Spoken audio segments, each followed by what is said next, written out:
Ancestral sin is the object of a Christian doctrine taught by the Orthodox Church as well as other Eastern Christians. Some identify it as inclination towards sin, a heritage from the sin of our progenitors, but most distinguish it from this tendency that remains even in baptized persons, since ancestral sin is removed through baptism. St. Gregory Palamas taught that, as a result of ancestral sin, man's image was tarnished, disfigured, as a consequence of Adam's disobedience. The Greek theologian John Carmeres writes that, the sin of the first man, together with all of its consequences and penalties, is transferred by means of natural heredity to the entire human race. Since every human being is a descendant of the first man, no one of us is free from the spot of sin, even if he should manage to live a completely sinless day. Original sin not only constitutes an accident of the soul, but its results, together with its penalties, are transplanted by natural heredity to the generations to come, and thus, from the one historical event of the first sin of the firstborn man, came the present situation of sin being imparted,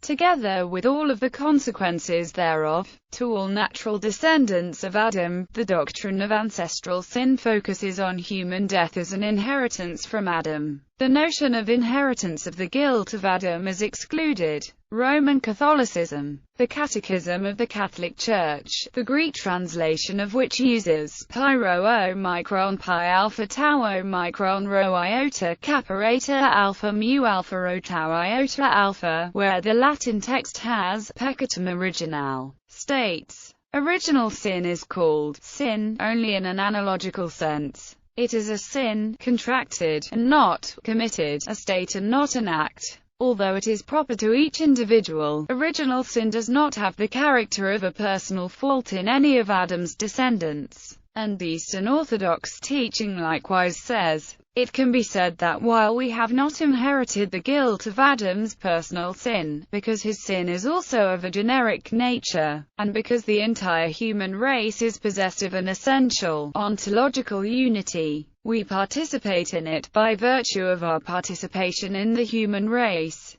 The imparting of original sin by means of natural heredity should be understood in terms of the unity of the entire human nature, and of the homoousiotitos of all men, who, connected by nature, constitute one mystic whole. Inasmuch as human nature is indeed unique and unbreakable, the imparting of sin from the firstborn to the entire human race descended from him is rendered explicable, explicitly, as from the root, the sickness proceeded to the rest of the tree, Adam being the root who had suffered corruption.